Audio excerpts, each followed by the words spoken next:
Magandang araw po ma'am. So ma'am, ito po yung Fredian transformer po ma'am. Yung wire po natin na kulay black, dito po natin isasaksak yan ma'am. Yung switch on and off, ito po siya ma'am. Okay? So unang gagawin natin ma'am, dito po tayo maglalagay ng sinulid sa ilalim po ma'am. Ito na po siya ma'am. At meron na po siya mga freebies. Ayan na po siya ma'am. Once na matanggap nyo po ito ma'am, pa-unbox na lang po at pasin po yung video niya ma'am. So ito po siya ma'am, may indicator po doon ma'am na maliit. Ayan po, sasabit ko papunta po doon. Din yung sinulid natin, nandito po siya sa itaas. Ayan, okay. Ilalagay po natin siya. Napakadali lang po siya lagyan ng sinulid at napakadali po siya i-operate po ma'am. Okay. So kunin ko yung ulo ng sinulid natin. Hindi natin nakita. Saan na ba yun yung ulo niya? Ito na po siya ma'am. Okay. Then ito na po siya. Then itutuloy po natin yan. Number 1 step. Then step 2 pataas na po siya. Step 3 kailangan itataas po natin yan once na nasa ilalim. Ito po yung ikutin natin ma'am para makita po natin yung hook. Then left turn step 4. Ayun po siya ma'am.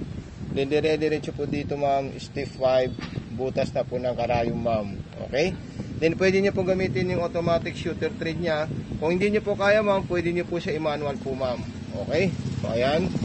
Then pagkatapos naman po niya, hawakan nyo po yung sinulid ng galing sa karayom. Iikutin nyo po ito ma'am na bilog na to na malaki para makain niya po yung sinulid sa ilalim. So ayun po silang dalawa.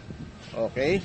Then isasarado po natin yan ma'am para masubukan natin yung mga multiple stitches ng ating sewing machine. So unang-una po ma'am, kung gusto niyo po mag straight line, meron po siyang 1 in 2. Okay, 1 in 2. Ayan.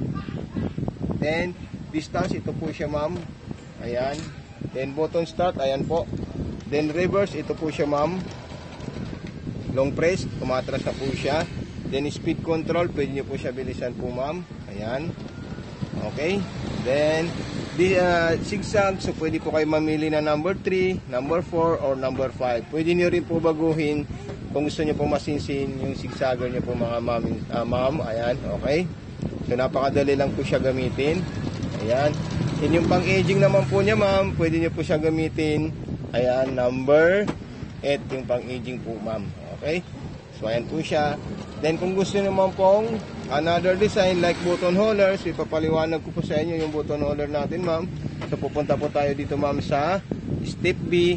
So pupunta po tayo sa find para mas maganda po yung button holder guide natin ma'am. So ayan po siya ma'am. Okay? Then babalik tayo sa step A. Ayan. Kasi atras na po yan kusa at tatapusin niya po yung button holder po natin ma'am. So ayan po siya. Then balik tayo sa letter B para makomplete po yung button holder natin ma'am. So ayan po siya ma'am. So ipakita natin. So ayan po siya ma'am. At kung meron po kayong katanungan ma'am, huwag po kayong mahihiya mag-message sa akin. So ayan po yung itsura ng ating sewing machine. Kompleto na po yan. At yung transformer po ma'am, ito po siya.